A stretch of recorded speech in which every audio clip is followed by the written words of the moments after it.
I want to pull up this story from the Hartford Courant. Robert Reich, op-ed, The Truth About America's Second Civil War. And the truth is, as he puts it, is that it's not going to be a civil war. It's going to be a slow, peaceful breaking apart of, people slowly deciding not to work with each other, but maintaining things like the common defense or whatever. So just a moment ago, you mentioned, the potential for civil war, whatever. I read this article. It's from May 10th. And the fascinating thing is that when you actually read the history of the American Civil War, Robert Reich clearly did not. This dude, because if he did, his op-ed would not say, we won't go to civil war. His op-ed would be like, yeah, it's going to happen. Mm-hmm. He's basically saying that there's a disagreement on laws. There's a disagreement on how to run things. So people are deciding to hyperpolarize. Republicans move to red states, Democrats to blue states. And then ultimately we're just going to decide to, just do our thing. Yeah, read about the Civil War. That's what was happening. Southern states were saying that the northern states were in violation of federal law because they were supposed to be returning slaves and they weren't. And if that was the case, why would they have to abide by federal law if the North wasn't doing it? If California right now is not enforcing immigration law, why then should, Texas enforce federal abortion standards? This is what precipitates the breaking apart of the Union like we saw in 1860. Then you had 7 states secede before Abraham Lincoln was inaugurated.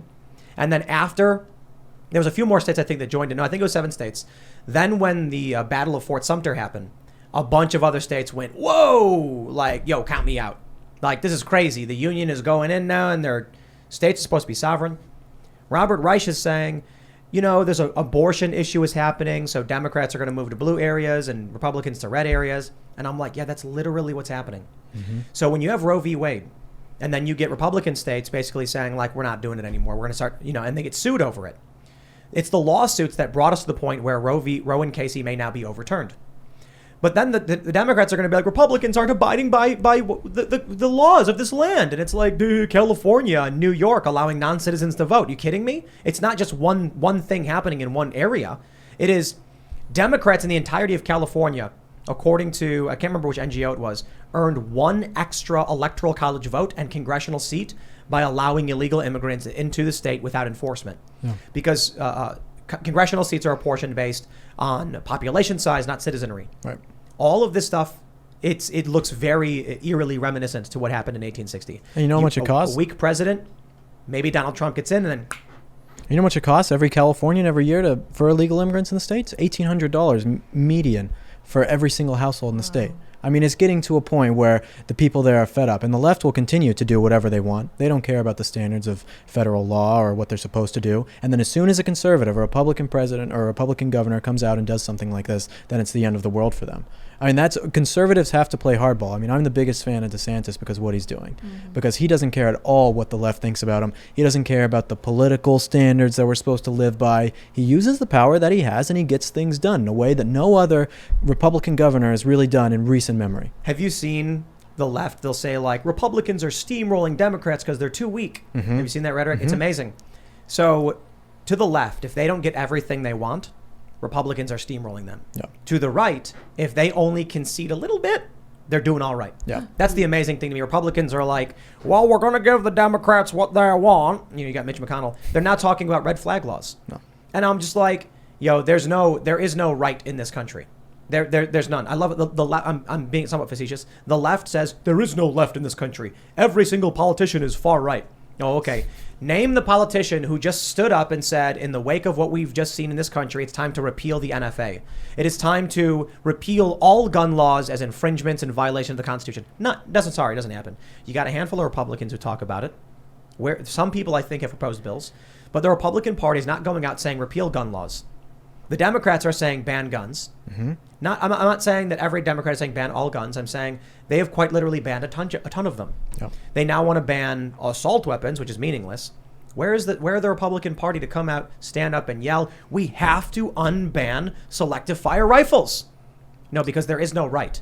There is a slow down there Democrats and then Democrats. That's what we have. A speed limit. It's conservatives are just leftists driving the speed limit. Yeah. That's essentially what it is. Every time you give the left an inch, they take a mile. The only reason why we are in this situation is because conservatives historically have been so weak to not let anything happen. And this is kind of my gripe with libertarianism that kind of got me in trouble on the Michaela Peterson podcast when I talked about this, which I'll say again because I think, anyway, libertarianism in essence is, it's the kind of liberal answer of saying, if it happens at someone else's home, then it's fine.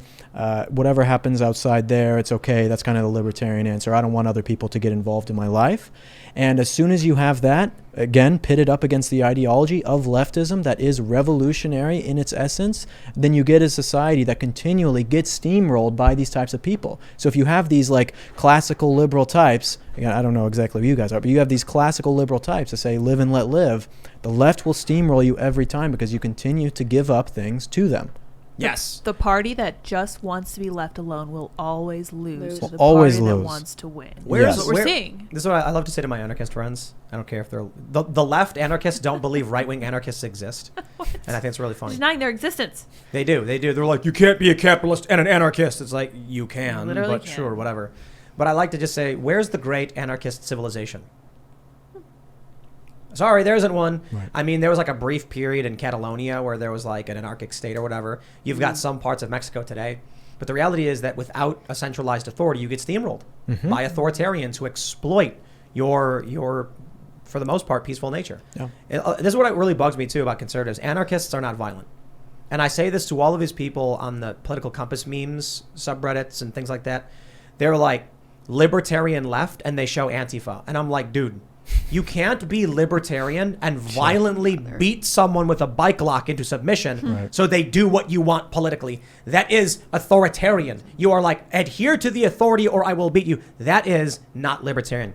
Left libertarian are like hippies on a farm sharing their watermelon. Yep. Right libertarians are the farm, one town over that's selling the fertilizer to the hippies in exchange for watermelon. But people don't understand that. No. They think left libertarian in the political spectrum is like woke people. No.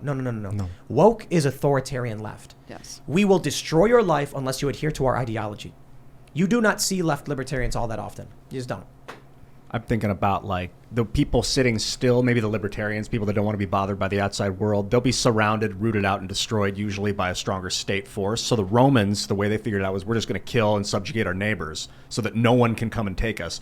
But that's the imbalance. That's like the authoritarian imbalance. At some point, it's state versus state, whether that's your house and his house. You both have your doors locked. You maybe you know each other. Maybe you share keys, but I doubt it. And like, so where do you fall in the balance of state power? I'm actually more of I think the state could actually do more in some ways and less in others. I mean, I think there's a lot. We took a trip, Eva and I, on one of the first times that we ever saw each other. We went to Budapest, and I gave a speech there. And I think that a lot of the things that Hungary is doing is actually quite successful, where they understand the power that they have to make people's lives better, and they emphasize the family, and people are doing pretty well in Hungary. I mean, they're having great economic recovery and the family unit. I mean, the child tax credits that you're getting in Hungary, like if you have up to 4 kids, you can get a free car from the government. Free car, you get a car from the government in some ways. Illiberal democracy is not a dirty word there. Right, exactly. It's illiberal. Illiberal, yeah. So that's the left today is illiberal. Right, but what they mean by that is the idea that you can have a democratic society, which, I mean, Hungary is, but still not embrace liberal values. I'll tell you this. Communism, it works. I'm going to wait so that people get pissed off and then I'm going to explain. Please explain. Go for it. It works. I feel you. It works in 2 circumstances. Theory. An extremely small population, like a family itself, where the dad is in charge and gives everyone what they need to do their thing. But we wouldn't really call that communism. That's not communism. It's a commune, right? But it also works when you have an ideologically homogenous culture. You get 1,000 people that all blindly follow each other and agree with their cult ideology, and you will have this functioning society. The problem is communists always try to enact that, and there's only one way to do it: kill everyone who disagrees. Which is why, in reality, communism never works. Because there are too many different ideas, too many different people. They'll never agree with each other unless you have some weird small cult. Yeah. Well, what does the left think democracy is? The left thinks democracy is when it's only their opinion. Right. Everyone else's opinion gets shut down. There's a difference. I'm not sure if you read the book, Jonathan Haidt, his book on, what's it called? I can't remember the book. But essentially he does studies on the difference between... The Righteous Mind, right? I think so, yeah. Where people who disagree. Yeah. And so faith. Conservatives, their outlook on the world, believe that people are naturally born not good, and that we have to overcome our bad natures to do good things in society, whereas leftists think that, okay, people are actually born good, but there's a small group of evil people that we have to take out so that we can have this good society. That's why you hear conservatives call leftists brainwash, where leftists call conservatives evil most of the time. And so Well, now that difference, Now the right is calling the left evil. Yeah, and which is good. brainwashed. And Which is rightfully good. so. Yeah. we should start. Yeah, should have agreed. started that a little bit exactly. earlier. I feel like that difference is I'll what put it makes this way. it there. Whenever I point out, periodically we'll say like, hey, we invite leftists on the show all the time. They don't come. Only a couple have ever come. I've done that, and then I get these prominent leftists who are like, I'll come on your show. And I'm like, awesome. We will pay your travel. We'll get you the fanciest hotel. We'll give you get a limo, whatever you want. And they privately message me saying, I'm not going on your show. It was all performative. It was all, they want to hoot and holler in front of their followers like, I'll do it. And then behind the scenes say, oh, I can't. Sorry, it won't happen. So I point out, whenever I say this, what happens is the prominent left personalities refuse to do it. Yeah. Or they'll try and play this dirty game where they'll be like, I'd absolutely love my appearance fee is $15,000, some nonsense. No, like trying to do things knowing that we would not ever do it so they can say we canceled on them or something. But then we get lower, like people with like a smaller body of work or less followers. And they'll be like, I'll do it. And here's what you realize when we're going to try and be fair and have these people on. They have no idea what they're talking about. Yeah. You ask them to elaborate the ideas, they have no idea. They'll say, what? I don't understand, huh? What do you mean? And they'll just keep repeating slogans. The higher profile leftists, I believe for the most part, they know why not to engage with people who are in the liberty side of things. Because it's not all conservatives. Like you're mentioning classical liberals. I'm not. I've always considered myself social liberal, which is basically the mirror image. It's a centrist libertarian position. Sure. But we have a bunch of people on the show all the time. We disagree. Like Seamus is pro-life. I would say more so pro-choice. I hate saying pro-choice They're going to because say pro-death for a the second. left is just gone so crazy with it. But we disagree all the time. The more prominent leftists know that they can't actually come on this show because they will be obliterated because their ideas have no merit for the most part. I agree with some of left-wing, ideas and stuff, and I can argue that. I can agree with some of the criticisms about, unfettered markets and things like that.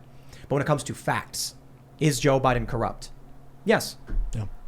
It is a fact that he went to Ukraine and threatened to withhold U.S. aid in exchange for the firing of a prosecutor who happened to have been investigating a company where his son worked. I'm not saying that's why he did it, but any politician going to a foreign leader and saying, I will unilaterally suspend a U.S. debt obligation to you, that's corruption. They accuse Trump of doing that. Now, if you bring on one of these left personalities, they'll deny it. They'll say, that never happened. Nope, never happened. Right. I bring these people on, we show them the video, and they're just like, what? What about the Steele dossier? Yeah. What about Hillary Clinton's role in approving these things? They don't read the news. No. It's tough because Eisenhower warned us about the liberal economic order, the military-industrial complex, and was like, we just built like a world police, just so you know, and watch out because it's going to try and take over the country, and it did within like 2 years. But it's like culture shock. People didn't know that till about 12 years ago when the internet appeared. Now we can study the Federal Reserve and the military liberal economic order. And so they're like having cognitive dissonance. And if you really want to shake someone off out of this, like, I don't know if you call it leftism or what, but this liberal more the idea of just believing whatever the establishment says, I guess. Yeah. I feel like that's more how I go about things now, is divide people within the people who know and people who don't know, so to say. Because I feel like there's no way that you're going to wake someone up to the fact that there are no 73 genders, Like, if you still believe that now, or if that is your world, I'm not going to try and convince you that there are only two sexes. I'm over that. That's done. And I feel like most conservatives should be more or less done with that now. I tweeted simply, neopronouns are made up. Because they literally are. Wait, what is a neopronoun? Like Z, Zem, Zer. Oh, okay. But I don't even know what that is. They're literally made up, and I don't mean that in a disparaging way. It's like people sit down and then try and come up with pronouns. Yeah. So I just tweeted, neopronouns are made up because no one disagrees, and boy, they got so angry at me. I'm open. It's in the word, new, so it must be. They were just like, everything's made up, you idiot, you moron. And I was like, no, but that's what they think. That's what they think. They think that everything is a social construct. So of course that's what they're going to say to you. Words are made up, right? And words get meaning all the time. But it is not in dispute among the left or the right that neopronouns are made up. Right. That's why I thought it was funny to state something that was just like so a flat obvious. statement of fact, and they got mad about it. Well, they think the way you're saying it is disparaging in a way. That's also just you. Yeah. This So is the funny thing. Hassan Piker once made a joke, so I screen grabbed it and just reposted it because I thought the interaction was funny. And then he responded as though I didn't understand his joke. Like the assumption is always adversarial. It's because your Twitter picture, you looked mad. If you were happy and laughing in your Twitter picture, people would think that things we're typing were happy. You know, I it. respond to people like these leftist personalities all the time, either to agree with them on certain issues and like not approach them in an adversarial way, but their followers do not like it. I think it's hilarious. I mean, like, on Twitter, it's the worst. War. You get way more negative replies on Twitter than positive replies most of the time. Well, text in general, there's no context. Yeah. Most people in their own bubbles will get their own bubble. Yeah. But I'll see like Vosh tweet something, and if he says something, and I'll like if he says something I agree with about guns or whatever, then I'll respond affirmatively, and his followers are just like, no, you can't agree, that's not allowed. Yeah. It's like, oh, whatever, dude. Thanks for checking out this segment from the Timcast IRL podcast. But if you want to check out the full show live, tune in Monday through Friday at 8 p.m. And if you want more special access content, head over to timcast.com and become a member. Your membership helps sustain this company, keep our journalists employed, makes this show happen, and you will get access to exclusive members-only segments of the Timcast IRL podcast, and there's a massive library to check out. So again, go to timcast.com or tune in Monday through Friday at 8 p.m., and we'll see you all there.